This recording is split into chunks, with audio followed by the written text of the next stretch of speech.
जय एवरीवन, स्वागत है आपका वी नेशन 111 के एक नए एपिसोड में, जहां आपके लिए लेकर आते हैं इंडियन डिफेंस के प्रमुख अपडेट्स को। सबसे पहले तो चैनल को सब्सक्राइब करना मत भूलिएगा। आज के अपने अपडेट की हम शुरुआत करने वाले हैं मुख्यतः भारतीय नौसेना को लेकर आई एक बड़ी अपडेट से। भारतीय नौसेना के अधिकारियों ने मीडिया से बात करते हुए ये कहा कि भारतीय नौसेना का जो राफेल एम प्रोक्योरमेंट है ये काफ़ी सोची समझी रणनीति के अंतर्गत हुआ है। और उन्होंने ये कहा है कि राफेल एम जो हम फ्रांस से खरीद रहे हैं ये चाइना के J-15B और J-15D जैसे जो एयरक्राफ्ट है इनको आउट क्लास कर सकता है, क्योंकि जो राफेल की मॉडर्न टेक्नोलॉजीज और कैपेबिलिटीज़ हैं ये काफ़ी हद तक J-15 के ऊपर भारी पड़ेंगी। उन्होंने ये भी कहा कि राफेल एम जो कि राफेल का एक नेवल वेरिएंट है, इसे मुख्यतः कैरियर ऑपरेशंस के लिए डिज़ाइन किया गया है। लेकिन अगर आप इसको कंपेयर करते हैं J-15B और D से, तो ये सोवियत इरा के Su-33 फाइटर से डेरिवेट किए गए हैं और इसमें अभी भी बहुत सारे डिजाइन रिलेटेड इश्यूज हैं, जिसके चलते चाइना भी अब इस पर ज़्यादा इन्वेस्ट करने के लिए तैयार नहीं है। J-15 पर बात करते हुए उन्होंने ये कहा कि इसमें जो Su-33 की लेगेसी प्रॉब्लम्स है वो चली आ रही हैं। इन प्रॉब्लम्स में जो फ्यूल एफिशिएंसी है, एयरक्राफ्ट का वेट है और ऑपरेशनल रिलायबिलिटी शामिल है।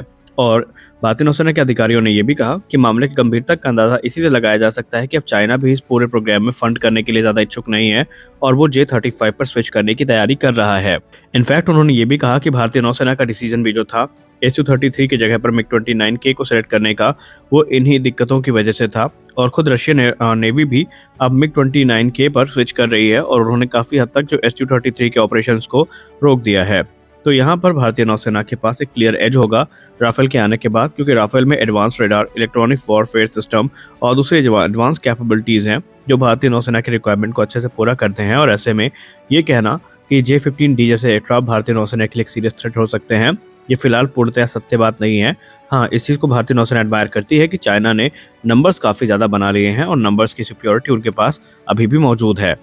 हमारी अगली बड़ी अपडेट एरोनॉटिकल डेवलपमेंट एजेंसी से आ रही है। एरोनॉटिकल डेवलपमेंट एजेंसी इस समय जो advance medium combat aircraft programme है इस पर काफ़ी ज़्यादा इनोवेशन कर रही है। और इसी बीच रिपोर्ट में बताया जा रहा है कि इस समय aeronautical development agency advance medium combat aircraft के ट्विन सीटर वेरिएंट को लेकर भी जो पॉसिबिलिटीज़ है उनका एक्सप्लोर कर रही है।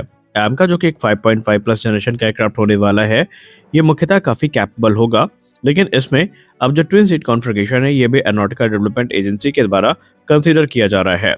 हालांकि इस पर बात करते हुए आडा के अधिकारियों ने मीडिया से ये बताया कि जो ट्विन सीटर वेरिएंट है इसके अपने बहुत सारे बेनिफिट होंगे, लेकिन ये बहुत सारे चैलेंजेस के साथ भी हमें देखने को मिलेगा। हालांकि भारतीय वायुसेना ने अभी इस पर टिप्पणी नहीं करी है, लेकिन माना जा रहा है कि एडवांस मीडियम कॉम्बैट एयरक्राफ्ट का जो ट्विन सीटर कॉन्फ़िगरेशन होगा, इसमें जो सेकेंड रो होगी उसमें जो पायलट बैठेंगे वो मुख्यतः जो ड्रोन्स हैं, जिसमें घातक अनमैन्ड कॉम्बैट एयर व्हीकल शामिल है या स्वार्म ड्रोन्स हैं, इनको काफ़ी अच्छे से कंट्रोल कर पाएंगे। हालांकि पहले तो बेस्ट वे तलाश किया जा रहा है कि कैसे जो सिंगल सीट फाइटर होगा इससे ही ड्रोन को मैनेज किया जा सके, जिसमें AI का यूज़ किया जाएगा। लेकिन सब रिपोर्ट्स ये भी इंगित करती हैं कि अधिकारियों का मानना है कि ट्विन सीटर कॉन्फ़िगरेशन से ड्रोन कंट्रोल काफ़ी सुपीरियर होगा और उन पर कंट्रोल भी हमारा काफ़ी अच्छा होगा। लेकिन ये एक चैलेंजिंग टास्क होने वाला है, क्योंकि वेपन सिस्टम ऑफिसर को यहाँ पर बैठालना, इसका सीधा मतलब ये है कि एमका के डिज़ाइन में परिवर्तन करने पड़ेंगे। और जाहिर सी बात है, अगर एमका को स्ट्रेच करना पड़ा तो हमें इसके स्टेल्थ प्रोफाइल पे भी गौर करना होगा और ये सुनिश्चित करना होगा कि किसी भी प्रकार से इसकी जो स्टेल्थ प्रोफाइल है वो कॉम्प्रोमाइज़ ना हो सके। और एविएशन एक्सपर्ट्स तो ये भी मानते हैं कि एक स्टेल्थ फाइटर में इस प्रकार के परिवर्तन करना ये काफ़ी एक कॉस्टली मनोवर हो सकता है, लेकिन अगर ये बन जाता है तो इसके बहुत सारे बेनिफिट भी होंगे। तो देखना ये है कि इंडियन एयरफोर्स उनके इस तर्क का कितना समर्थन करती है और क्या हमें आने वाले भविष्य में एडवांस मीडियम कॉम्बैट एयरक्राफ्ट में भी जो ट्विन सीट वेरिएंट है ये देखने को मिल सकते हैं या नहीं। क्योंकि एमका जिसको लेकर संभावित है कि रोल आउट कुछ ही सालों में हो जाएगा और 2035 तक एमका Mark 1 और Mark 2 हमें भारतीय वायुसेना की सर्विस में देखने को मिल जाएंगे। हमारी अगली बड़ी update advance medium combat aircraft के लिए जो इंजन डील होने वाली है इसको लेकर है। 2025 की शुरुआत हो चुकी है और ये साल हमारे लिए बहुत सारी उम्मीदों को लेकर आया है, जिसमें अब रिपोर्ट्स में इंगित किया जा रहा है कि जो एमका इंजन डील है इसको लेकर जो सहमति है दोनों जो देश हैं फ्रांस और भारत, इनके बीच में लगभग बन चुकी है। और अब ये भी ऑलमोस्ट कंफर्म हो चुका है कि सैफरान ही वो कंपनी होगी जो एमका इंजन का निर्माण करेगी। इस रेस में जनरल इलेक्ट्रिक, रोल्स रॉयस और सैफरान के बीच में कंपटीशन था, लेकिन सैफरान यहाँ पर क्लियरली जो विन करती नजर आ रही है। अब अगर हम सोर्सेस की बात माने, तकरीबन $5 बिलियन की जो इन्वेस्टमेंट है इस प्रोग्राम में हमें करनी पड़ेगी, जहां पर सिर्फ इंजन डेवलपमेंट ही नहीं होगा बल्कि जो लोकल प्रोडक्शन लाइन है इसको भी यहाँ पर इंक्लूड किया गया है। और फ्रांस ने ये भी कहा है कि वो अपने राफेल फाइटर को as a flying test bed यहाँ पर यूज़ करने वाले हैं। और जो फंड्स होंगे, इसके अंतर्गत कई प्रोटोटाइप्स का निर्माण किया जाएगा, जो कि एक्सटेंसिव टेस्टिंग से गुजरेंगे। और जब सारी चीज़ें वैलिडेट हो जाएंगी, तो टारगेट ये है कि 2032 से 33 तक इनको प्रोडक्शन रेडी कर दिया जाए या प्रोडक्शन क्लियरेंस दे दी जाए। लेकिन इससे पहले ये जो इंजन जो कि विकसित किए गए हैं, इन्हें जो ग्राउंड टेस्टिंग है, इससे गुजरना पड़ेगा और किसी प्रकार के टेक्निकल इश्यूज अगर नहीं आते हैं, तो इनके प्रोडक्शन को फास्ट ट्रैक भी किया जाएगा। फ्रांस ने भारत को 100% ट्रांसफर ऑफ टेक्नोलॉजी का ऑफर किया है, यानी जो भी टीओटी होगी, ये पूरी तरीके से भारत को ऑफर की जाएगी। और इसके अलावा जो इंटेलेक्चुअल प्रॉपर्टी राइट्स हैं और एक्सपोर्ट राइट्स हैं, ये भी भारत को दिए जाएंगे। सबसे खास बात तो ये है कि फ्रांस ने पूरे इन फ्लाइट टेस्टिंग की जिम्मेदारी ले ली है और इसके लिए वो एक राफेल फाइटर को भारत भेजेंगे, जो कि as a flying test bed use किया जाएगा। क्योंकि हम सब भली भांति जानते हैं कि भारत के पास अपना खुद का कोई फ्लाइंग टेस्ट बेड नहीं है। बड़ी बात यह है कि फ्रांस ने यह भी कहा कि ये जो इंजन विकसित किया जाएगा, ये सिर्फ एमका में यूज नहीं किया जाएगा, बल्कि अगर भारत चाहे तो अपग्रेड के माध्यम से तेजस मार्क 2 राफेल फाइटर्स में भी इनको यूज कर सकता है। यानी हमारे पास जो कह सकते हैं अपॉर्चुनिटीज हैं अपग्रेड की, वो काफ़ी ज़्यादा हैं, लेकिन डिपेंड हम पे करेगा कि हम इसको किस तरह यूज़ करते हैं।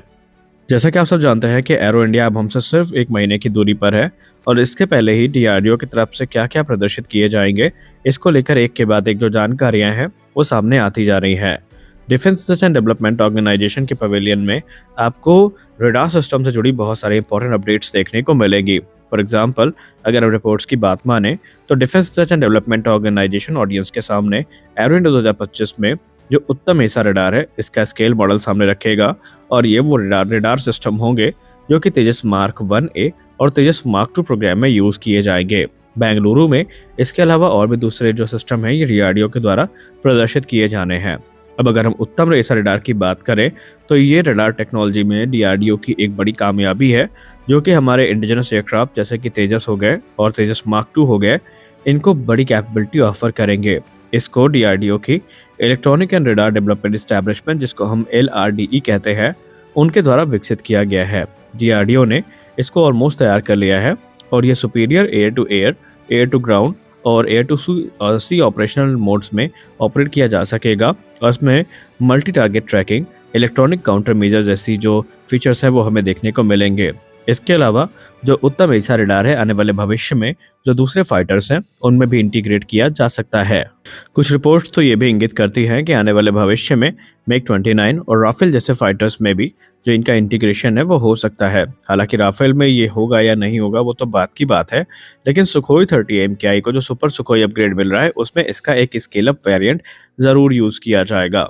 तो एरो इंडिया 2025 की बात करें तो ये बहुत सारे रोमांच के साथ आ रहा है, जहां पर आपको बहुत सारे फ्यूचर प्रोग्राम्स के बारे में एक जो इनसाइट है वो देखने को मिलेगी। और आप हमेशा ये देख पाएंगे कि कैसे डीआरडीओ की टेक्नोलॉजिकल एडवांसमेंट में लगातार आगे बढ़ता जा रहा है।